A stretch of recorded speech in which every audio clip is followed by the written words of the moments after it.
Welcome to the second episode of the CMxSO behind the scenes. This video will be covering a more structured topic, and that is my 5 steps to video shoots, or rather the ingredients to the recipe of my videos. And with this one, we'll be looking at the bridge building video for context. And this video actually turned out to be my favorite of the 3 I made. I thought the water filter would be it just because I had the vision of what it would be way before I shot it. But I think I really only got the hang of the process by this video, which I shot second. But hey, if you don't do, you don't learn. And there's something else I'd like to preface this video with, one of my other philosophies, and that is your gear does not define your creativity.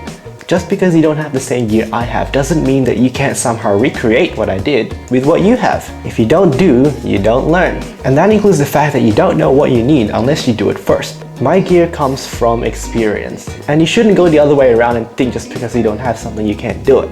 Because the most important gear you will ever have is your imagination. And you have plenty of that. So with that out of the way, let's get on to the masterclass. Ingredient number 1, same as the last time, the previs. This time I didn't have an exact image of what I wanted to get in the video.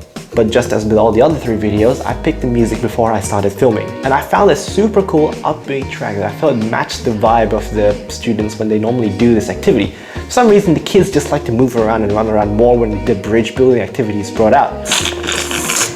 So naturally, the first thing that comes to mind are jump cuts. I loved doing jump cuts when I first started out. I thought it was so cool when you put it to the beat of the music. And there's some people out there who can achieve this effect really well.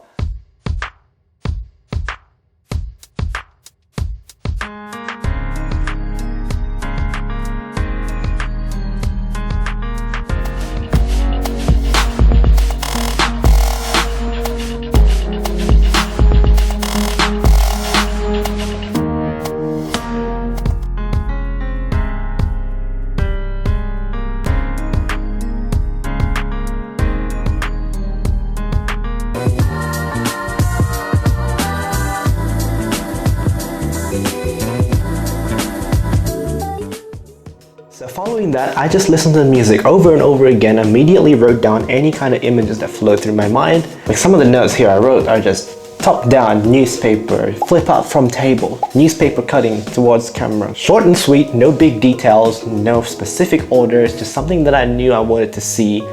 Don't necessarily know how to edit it, but I just want to film it. But there's more creative freedom on the fly when doing the shoot, and I think that's just one of the most exciting things you can do in video. Now step number 2, I didn't quite go through this in the last video, but it's one of the most important things of any shoot, and that is lighting. Now lighting will easily make or break your shoot. Now, obviously if you can't see anything, it's not a good video. I've done plenty of event shoots where I just haven't considered lighting just because I was starting out, or I just hadn't properly anticipated the lighting of the venue. I've actually only recently started learning lighting principles from good old YouTube, of course, and even still I messed it up in the water filter like I talked about in the last video. So that's something that I'm still learning myself.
Now I bought a Sony camera here because Sony historically has been really good with low light, which is why it's also really good for video. I was also about to buy one of these pocket lights for a bit more versatility, but of course then Corona happened. For the shoot, I worked with generic fill lights that were 80 bucks on eBay. I got 2 of these. One of them was the main key light, which I had about 1 or 2 meters away from where I shoot at all times. Now the other light is in the background, which leads me perfectly to step number 3, which is setup. This step is all about the little details that the viewers don't necessarily know it's there, but the eye just somehow knows that it is pleasing to the eye. One of the best ways to do this is called backlighting, which is where my second light is. It's just placed down with an IKEA bag on top to make a blue fill in the background. I have a random book light which I haven't used for a while as a blip of highlight. In the water filter, I had my phone's flashlight on and just put it under a full bottle for that subtle gleam, because you know, the video has water in it. They're all just subtle little things, but look how much of a difference it makes. Well, here it is with the backlighting, and this is without the backlighting. The venue is therefore an important aspect of setup you consider to look for these opportunities for your shoot. I had my cupboard and my garage shelves for these to go on, so take advantage of your environment, people. Now the opening shot was also an opportunity to inject more personality to the subject. Now here I used a bridge that I made from my Eng 1002 unit back when we actually had to make the bridge, and we were top of the class, by the way. Just saying.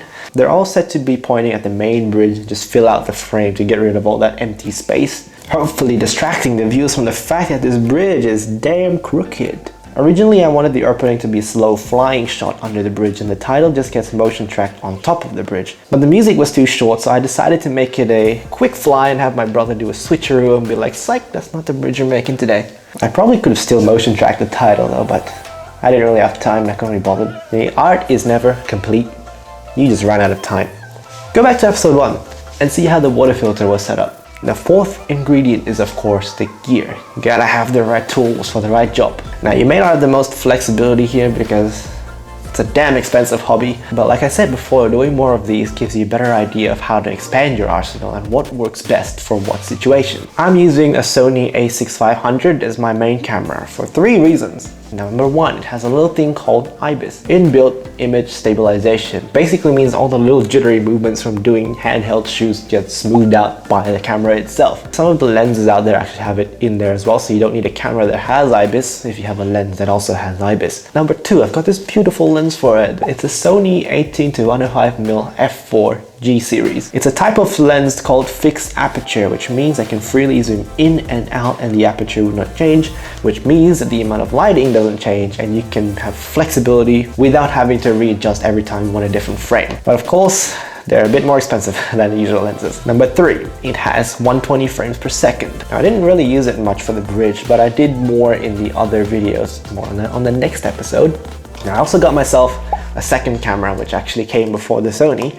This one has a little handy flip screen and it's got a wider lens, just a normal kit lens, comes with the camera. And during the BTS, I plugged it into this little tripod called the GorillaPod, and voila, I got myself a vlogging setup for the behind the scenes. But I ended up not being too focused on behind the scenes when filming, so that's why I'm doing this for you right now. And the final ingredient, and arguably the most important, is the story. You simply cannot deny the quality of a well-crafted, well-thought-out story. And I would go so far as to say a high-quality, random sequence of shots is no better than an amateur video filmed on a phone with a story that gets your heart going. So think about what are you trying to tell the viewer with your video. And for these module videos, the story is a highly stylized sequence of shots when you're putting the module together in a way that captures attention. And for the bridge video in particular, I wanted it to reflect the excitement of the students that they normally convey when they're doing these activities. And now based off that, you can start thinking about what visuals you can use to convey this emotion. One of the first things that came to mind during the shooting is I wanted to do something for stop motion, which if you don't know what that is pretty much a sequence of still shots put together to make it move. Now I could use this to show the process of the pop sticks being laid together to make the base of the bridge. And I just had the camera set up on a tripod and my brother moved his hand in and out and putting the sticks, cutting it up in post, and this is what you get from it. Now I wanted to get more of that vibe of just things appearing on screen.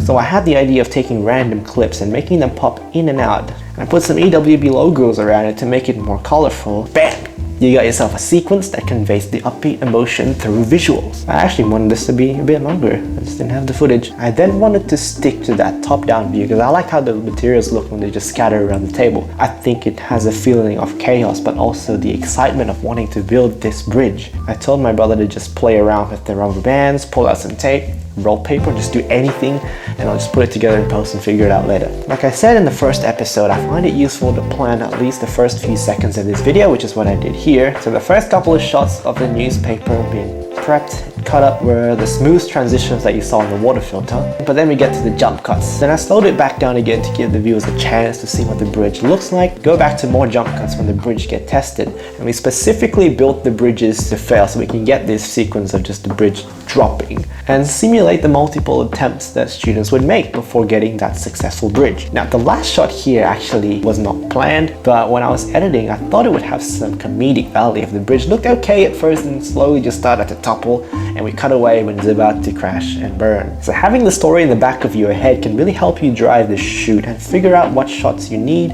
improvise using what you have.